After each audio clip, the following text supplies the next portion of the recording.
आज हम आपको सेल के विद्युत वाहक बल और आंतरिक प्रतिरोध के बारे में बताते हैं। ठीक है, सेल का विद्युत वाहक बल क्या है और सेल का आंतरिक प्रतिरोध क्या होता है।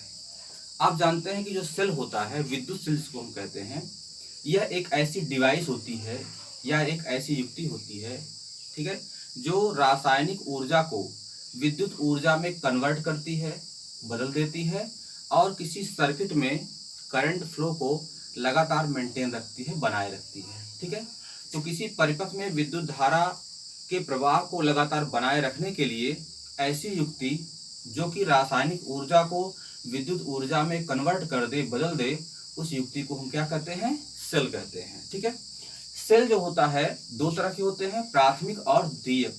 यहाँ हम प्राथमिक सेलों की बात कर रहे हैं। किसी भी सेल में दो इलेक्ट्रोड होते हैं और दो इलेक्ट्रोड ये आपके विद्युत अपघट्य में डूबे रहते हैं।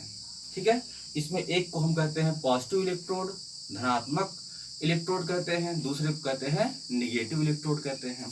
तो अगर ये पॉजिटिव इलेक्ट्रोड है, जिस इलेक्ट्रोड से इलेक्ट्रॉन निकल करके विद्युत अपघट्य में चले जाएं, उसको पॉजिटिव इलेक्ट्रोड कहा जाता है। और जिस इलेक्ट्रोड पर इलेक्ट्रॉन जाकर के जमा हो जाते हैं, उसको हम क्या कहते हैं? निगेटिव इलेक्ट्रोड कहते हैं। अगर दोनों को हम किसी तार के माध्यम से जोड़ दिया जाए, जो कनेक्टिंग वायर्स हैं उनके माध्यम से जोड़ दें, तो पूरे परिपथ में एक धारा जो है बहनी प्रारंभ हो जाती है। ठीक, परिपथ में जो धारा बहती है वो बाहरी परिपथ में धारा तो तारों के माध्यम से, तारों के बीच से होकर बहती है।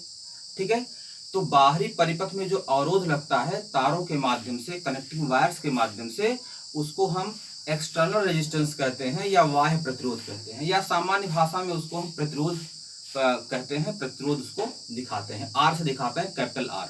ठीक है, कैपिटल आर दिखाते हैं हम, लिखा हुआ है। बाह्य प्रतिरोध को हम दिखाएंगे कैपिटल आर से। लेकिन धारा जो है यह सेल के घोल में भी बहती है। अगर परिपथ में धारा ये एंटी क्लॉकवाइज बह रही है, तो जब अंदर धारा आएगी, कहां पर? सेल के घोल में धारा आएगी, तो ये क्या होगा? ऋण इलेक्ट्रोड से धन की तरफ धारा ये प्रवाहित होगी।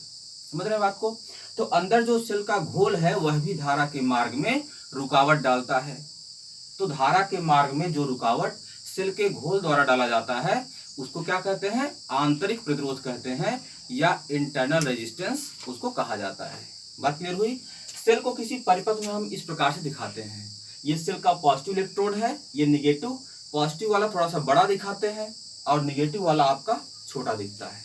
ठीक है, जब परिपथ से हम परिपथ में कोई धारा प्रवाहित नहीं होती है, जब परिपथ में कोई धारा प्रवाहित नहीं होती है, उस समय सेल के दोनों जो इलेक्ट्रोड होते हैं उनके बीच का जो पोटेंशियल डिफरेंस है उसी को हम विद्युत वाहक बल कहते हैं।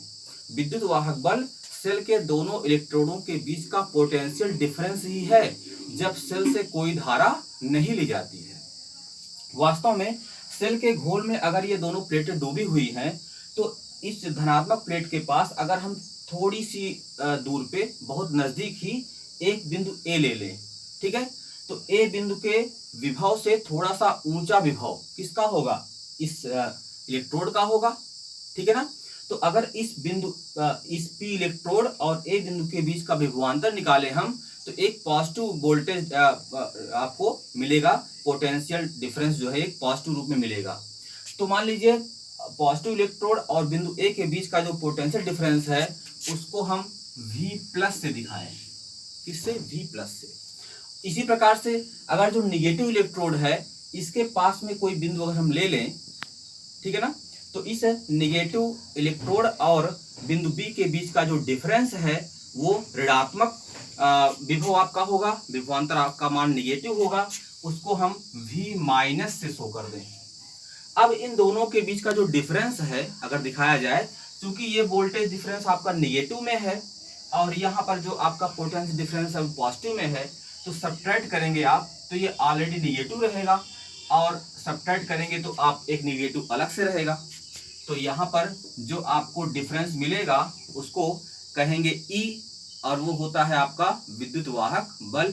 दिखाएंगे इस संकेत से, तो E = हो जाएगा V+ V-। इसको क्या कहते हैं? सेल का विद्युत वाहक बल कहा जाता है। वास्तव में सेल से धारा जब नहीं ली जाती है तो उस समय सेल के दोनों इलेक्ट्रोडों के बीच का पोटेंशियल डिफरेंस ही कहलाता है सेल का विद्युत वाहक बल। ठीक है, और जब धारा ली जाती है तो धारा बाह्य परिपथ में जाएगी तो किसी रेजिस्टेंस में से होकर जाएगी, तो उस समय सेल के दोनों प्लेटों के जो बीच का पोटेंशियल डिफरेंस होता है उसे क्या कहते हैं, टर्मिनल वोल्टेज कहते हैं।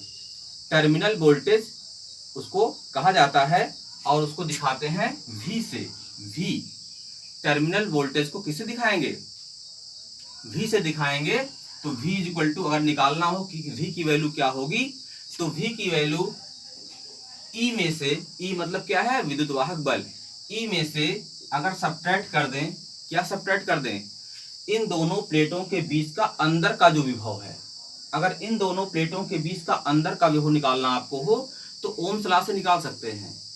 ओम के नियम के अनुसार किन्हीं दो बिंदुओं के बीच का विभवांतर, ठीक है, उसमें प्रवाहित धारा के अनुक्रमानुपाती होता है, या शॉर्ट में आप जान लीजिए V इज इक्वल टू क्या होता है, IR। तो I धारा पूरे परिपथ में जा रही है तो सेल के भीतर भी जाएगी, तो ये हो जाएगा I, कैपिटल I, और R क्या होगा, क्योंकि सेल के घोल की बात हो रही है तो सेल के घोल के अंदर आंतरिक प्रतिरोध लगता है, तो यहाँ पर R से आप दिखा देंगे इसको।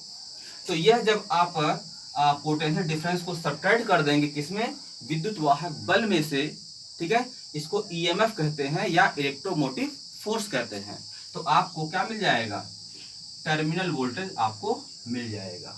तो V इज इक्वल टू होता है E माइनस IR। यहाँ से आपको ये स्पष्ट हो गया होगा कि V जो होता है, V वो हमेशा E से लेस होता है। V E से लेस होता है क्योंकि E में से IR को सब्ट्रैक्ट करने के बाद ही आपको V प्राप्त हो रहा है, तो V is always less than E। V is equal to E, V की वैल्यू E के बराबर हो सकती है, कब, जब ये पोर्शन आपका I इंटू R का जो मान है वो शून्य हो जाए। I इंटू R का मान अगर शून्य हो जाए तो इसका मतलब हुआ या तो I इज इक्वल टू 0 होगा और या तो R इज इक्वल टू 0 होगा। अगर I इज इक्वल टू 0 है इसका मतलब धारा बह ही नहीं रही है, जब धारा बह नहीं रही है इसका मतलब सेल काम नहीं कर रहा है। तो ऐसा नहीं हो सकता कि सेल से धारा न बह रही हो। अगर सेल लगा है और परिपथ में आप उपयोग कर रहे हैं धारा का, तो धारा का मान कुछ न कुछ अवश्य होगा। R का मान 0 हो तो V is equal to E हो सकता है। R का मान 0 होने का आशय है कि सेल का आंतरिक प्रतिरोध शून्य हो, और आंतरिक प्रतिरोध जो होता है वह कभी शून्य नहीं हो सकता। आप किसी सेल के आंतरिक प्रतिरोध को कम से कम तो कर सकते हैं, मिनिमाइज कर सकते हैं, लेकिन उसको शून्य नहीं कर सकते हैं।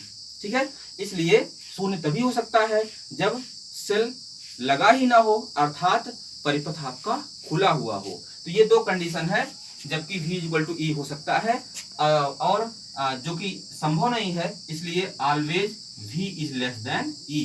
V की वैल्यू हमेशा E से कम होती है। धन्यवाद।